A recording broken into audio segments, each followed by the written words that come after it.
என் உயிரின மேலான தமிழ் பெருங்குடி மக்களே, உங்கள் அனைவருக்கும் மேலரசம்பட்டு சமூகத்தின் பணிவான வணக்கங்கள்.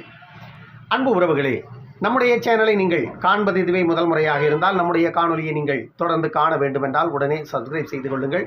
தொடர்ந்து நம்முடைய காணொலி பற்றின உங்களுடைய மேலான கருத்துக்களை கருத்துரை பகுதியிலே தவறாமல் பதிவு செய்யுங்கள். அன்பு உறவுகளே, வாருங்கள் இப்பொழுது காணொலிக்குள்ளே செல்லுவோம். பிரேமலதா விஜயகாந்த் அவர்கள் ஆளுநரை சந்தித்து தமிழக அரசை உடனடியாக டிஸ்மிஸ் செய்ய வேண்டும் என்று ஒரு கோரிக்கையை வைத்திருக்கிறார். அதற்கு ஆளுநர் அவர்களும் ஒப்புதல் அளித்திருப்பதாக பிரேமலதா விஜயகாந்த் அவர்கள் செய்தியாளர் சந்திப்பில் பேசினார். ஆனால் இதற்கு முன்பு தமிழ்நாட்டில் கள்ளச்சாராய பிரச்சனை மட்டுமில்லை, இப்படி சட்டம் ஒழுங்கு சீர்கட்டு இருந்து பல முறை ஆளுநர்களை சந்தித்து தமிழகத்தில் சீர்கட்டு கிடக்கின்ற சட்டம் ஒழுங்கு பற்றி பல முறை ஆளுநர்களை பல அரசியல் கட்சியின் தலைவர்கள் சந்தித்து அழுத்தம் கொடுத்த போது கூட எந்த ஆளுநரும் தமிழக அரசை டிஸ்மிஸ் செய்யறதுக்கு முன்வரலை. கடந்த ஆண்டு விழுப்புரத்தில் இதே கள்ளச்சாராயத்துக்கு 23 பேர் உயிரிழந்த போதும், அதே போல காஞ்சிபுரம், செய்யூர் போன்ற இடங்களிலெல்லாம் கள்ளச்சாராயத்திற்கு பல பேர் உயிரிழந்த போதும், அப்பொழுதும் பாட்டாளி மக்கள் கட்சியின் தலைவர் டாக்டர் அன்புமணி அவர்கள் ஆளுநரை சந்தித்து ஆட்சியின் நிர்வாகம் மிகவும் மெத்தனமாக இருக்கிறது, இப்படி மனித உயிருக்கு மதிப்பு கொடுக்காத இந்த ஆட்சி தமிழகத்தில் தேவையற்றது என்று ஆளுநரிடம் கூறியிருந்தார். அதற்கும் எந்த நடவடிக்கையும் ஆளுநர் எடுக்கலை. இப்பொழுது பிரேமலதா விஜயகாந்த் அவர்கள் தமிழக அரசை டிஸ்மிஸ் செய்வதற்கான அத்தனை ஆதாரங்களும் இருக்கிறது, ஆகையால் இந்த அரசை டிஸ்மிஸ் செய்யணும் அப்படின்னு மேற்கோள் காட்டியிருக்கிறார். அடுத்து துரைமுருகன் அவர்கள் சட்டமன்றத்தில் பேசிய அந்த மது பிரச்சனை, தமிழக அரசு டாஸ்மார்க்கில் விற்கிற மதுவில் வந்துட்டு கிக்கு இல்லையா, போதை இல்லையா, அதுல போதை இல்லாததுனால்தான் அதிகமான உடல் உழைப்பால சோர்வடைந்து இருக்கின்ற மக்களுக்கு தூங்குறதுக்கு சரக்கு வேணுமா இருக்குது, அந்த சரக்கு போய் குடிக்கிற மக்களுக்கு வந்துட்டு போதை இல்லை, அதனாலதான் அவங்க வந்துட்டு கள்ளச்சாராயத்தை தேடி போறாங்க அப்படின்னு ஒரு அற்புதமான விளக்கத்தை சட்டமன்றத்தில் தமிழகத்தினுடைய ஒரு மூத்த அமைச்சர் துரைமுருகன் அவர்கள் சட்டமன்றத்தில் பேசினார். இதையெல்லாம் காரணமாக காட்டி பிரேமலதா விஜயகாந்த் அவர்கள் ஆளுநரிடம் தமிழக அரசை உடனடியாக கலைக்க வேண்டும் என்று அழுத்தம் கொடுத்திருக்கிறார். வரவேற்க வேண்டிய விஷயம்தான். ஏன்னா தமிழக அரசு மக்கள் வீதியில வந்து உட்கார்ந்து போராட்டத்தை நடத்திடக்கூடாது என்பதற்காக உயிர் போன அடுத்த நிமிடமே 10 லட்சம் அவருடைய உயிருக்கான விலை என்று நிர்ணயித்து விட்டது தமிழக அரசு. இறந்தவர்களின் குடும்பங்களுக்கு தலா 10 லட்சத்தை கொடுத்துட்டாங்க. 10 லட்சத்தை கொடுத்த உடனே அந்த இறந்தவர்களின் குடும்பங்கள் வந்து குளிர்ந்து விட்டது. அப்போதான் அமைச்சர்கள்லாம் போயிட்டு, ஏமா உன் புருஷன் செத்தா பரவாயில்ல, உனக்கு காசு வந்துச்சா 10 லட்சம் அப்படின்னு போய் அமைச்சர்கள்லாம் பேசினதையும் நம்ம பார்த்தோம். உண்மையிலேயே தமிழ்நாட்டுக்கு ஒரு பொறுப்புள்ள முதலமைச்சராக மு.க. ஸ்டாலின் நடந்து கொள்ளல் அப்படிங்கிறது மட்டும் தெளிவாக தெரியுது. ஏன்னா மு.க. ஸ்டாலின் மீது மு.க. ஸ்டாலினுடைய அமைச்சரவையில் இருப்பவர்கள் யாருக்குமே ஒரு பயமோ அல்லது ஒரு மரியாதையோ கிடையாது என்பதும் நமக்கு தெளிவாகவே தெரியுது. ஏன்னா இந்த கள்ளச்சாராய விவகாரத்தில் இவ்வளவு பிரச்சனைகள் நடந்திருக்கிறது ஒரு பக்கம் இருந்தாலும் மு.க. ஸ்டாலினுடைய அமைச்சரவையில் இருக்கின்ற நாம அமைச்சரவையில் நம்ம சரியா செயல்படலைன்னா உடனடியாக நம்மளை பதவியில இருந்து எடுத்துருவாங்க, மாவட்டத்தில் நம்ம சரியா செயல்படலைன்னா உடனடியாக நம்மளை பதவியில இருந்து எடுத்துருவாங்க, மாநில பொறுப்புல மாவட்ட பொறுப்புகளில் இருப்பவர்கள் எல்லாம் நம்ம கரெக்டா செயல்படலைன்னா நம்மளை பொறுப்புல இருந்து தூக்கிடுவாங்க அப்படின்ற அந்த பயம் அவர்களுக்கெல்லாம் கொஞ்சம் கூட கிடையாது. காரணம் என்னன்னா அந்த பொறுப்புகளை இவர்கள் வைத்துக் கொண்டுதான் அபீன் விற்கிறதுல இருந்து, கஞ்சா விற்கிறதுல இருந்து, கள்ளச்சாராயம் விற்கிறதுல இருந்து எல்லாத்தையும் திமுகவுடைய வட்டம் மாவட்டம் எல்லாம் செய்யறாங்க. பாட்டாளி மக்கள் கட்சியினுடைய தலைவர் வந்துட்டு கள்ளக்குறிச்சி மாவட்டத்தில் இந்த கள்ளச்சாராயம் இவ்வளவு தலைவிரித்து ஆடுவதற்கு காரணமே கள்ளக்குறிச்சி மாவட்டத்தில் உள்ள ரிஷிவந்தியம் எம்எல்ஏவும் சங்கராபுரம் எம்எல்ஏ இருவரும் தான் கள்ளச்சாராய பிரச்சனையில் இருப்பவர்கள் எல்லோரையும் காப்பாற்றுபவர்கள். இவர்களுடைய தைரியத்துல தான் இங்க கள்ளச்சாராயம் தலைவிரித்து ஆடுகிறது. காவல்துறைக்கு மாமூல் போகுதோ இல்லையோ, இந்த 2 பேருக்கும் மாமூலை வந்துட்டு அவங்க சரியா கட்டுறாங்க. அதனாலதான் வந்துட்டு இங்க கள்ளச்சாராயத்தை இந்த கல்வராய மலையிலிருந்து ஒழிக்க முடியல அப்படின்னு டாக்டர் அன்புமணி அவர்கள் செய்தியாளர் சந்திப்பில் பேசினாரு. அதே போல மருத்துவர் ஐயா அவர்கள் ஒரு நீண்ட அறிக்கையை கொடுத்திருந்தார். வசந்தம் கார்த்திகேயன் அவர்களும் உதயசூரியன் அவர்களும் எவ்வளவு அயோக்கியத்தனத்தை கள்ளக்குறிச்சி மாவட்டத்தில் செய்து கொண்டிருக்கிறார்கள். 70 உயிர்கள் பலியானதற்கு திமுக அரசுதான் முழு பொறுப்பேற்க வேண்டும். இந்த 70 உயிர்கள் பலியானதற்கு மிக முக்கியமான காரணம் இந்த மேற்கோள் காட்டிய இந்த 2 சட்டமன்ற உறுப்பினர்கள் தான் அப்படின்னு ஒரு ஐயா அவர்கள் ஒரு நீண்ட அறிக்கையை கொடுத்திருந்தார்.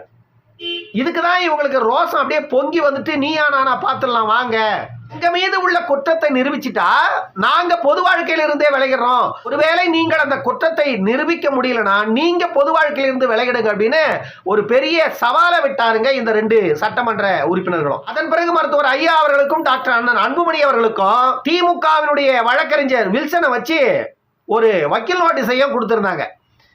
இதுவெல்லாம் நடந்து கொண்டிருக்கின்ற இந்த சூழ்நிலை தான் திமுகவின் அரசை டிஸ்மிஸ் செய்யணும் அப்படின்னு சொல்லிட்டு பிரேமலதா விஜயகாந்த் அவர்கள் ஆளுநரை சந்தித்திருக்கிறார்.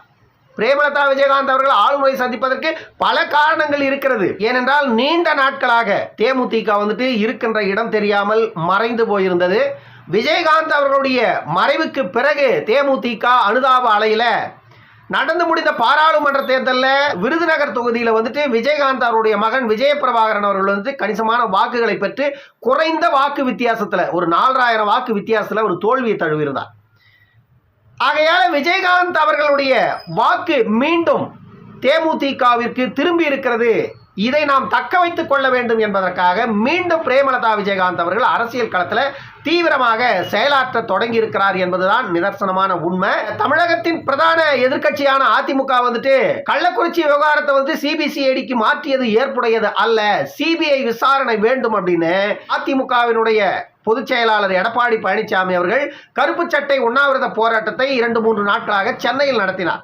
இந்த போராட்டத்தில் கலந்து கொண்ட பிரேமலதா விஜயகாந்த் அவர்கள் தான் அந்த போராட்டத்தில் கலந்து கொண்ட பிறகு நேரடியாக ஆளுநரை சந்தித்து அவருடைய கோரிக்கையை முன்வைத்து தமிழக அரசை டிஸ்மிஸ் செய்யணும். ஏன்னா தமிழக அரசு தமிழ்நாட்டில் ஆட்சி செய்வதற்கு தகுதியற்ற ஒரு அரசாக இருக்கிறது. மக்களை காப்பாற்ற வேண்டிய அரசு மக்களை கொன்று குவித்துக் கொண்டிருக்கிறது.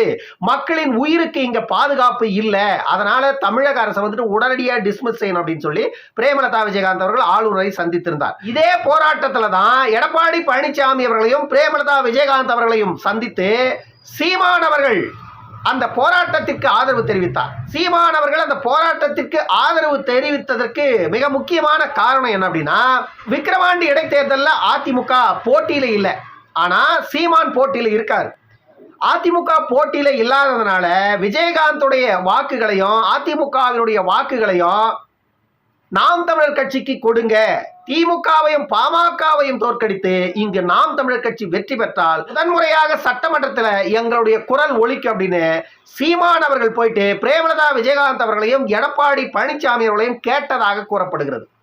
இதற்காகத்தான் ஆதரவு தெரிவித்தார் சீமான் அப்படின்னு சொல்றாங்க. ஆகையால நாம் தமிழர் கட்சிக்கு பிரேமலதா விஜயகாந்த் அவர்களும் எடப்பாடி பழனிசாமி அவர்களும் ஆதரவு தெரிவிப்பார்களா என்ற ஒரு குரல் எழுந்திருக்கிறது. ஆனால் எடப்பாடி பழனிசாமி அவர்கள் நாங்கள் போட்டியில் இல்லை, நாங்கள் யாருக்கும் ஆதரவும் தெரிவிக்கப் போவதில்லை, நாங்கள் நடுநிலையாக இருக்க போவதாக எடப்பாடி பழனிசாமி அவர்கள் கூறியிருக்கிறார். ஆனால் சீமானுடைய கணக்கு எடுபடுமா? பிரேமலதா விஜயகாந்த் அவர்களை இப்பொழுது சந்தித்து சீமான் ஆதரவு கேட்டிருந்தாலும் கடந்த காலங்களில் விஜயகாந்த் அவர்களை சீமான் அவர்கள் பகிரங்கமாக எதிர்த்து பல மேடைகளில் பேசியதையும் அவர்கள் மறந்திருக்க மாட்டார்கள் என்று எண்ணுகிறேன். காரணம் என்னன்னா, தமிழ்நாட்டை ஆளுவதற்கு விஜயகாந்துக்கு என்ன தகுதி இருக்கிறது? தமிழ்நாட்டை ஆள தகுதியுடைய தலைவர் விஜயகாந்த் அல்ல. விஜயகாந்த் முதலமைச்சர் ஆகணும்னா ஆந்திராவில் போய் முதலமைச்சர் ஆக சொல்லுங்க அப்படின்னு சொன்னவர் தான் இந்த சீமான். இதையெல்லாம் விஜயகாந்தனுடைய ரசிகர்கள் அவ்வளவு எளிதில் மறந்திருக்க மாட்டார்கள் அப்படின்னு நினைக்கிறோம். ஆகையால விக்கிரவாண்டி தொகுதியில பாட்டாளி மக்கள் கட்சியின் தேர்தல் பிரச்சாரம் மிகப்பெரிய ஒரு எழுச்சியை ஏற்படுத்தி இருக்கிறது.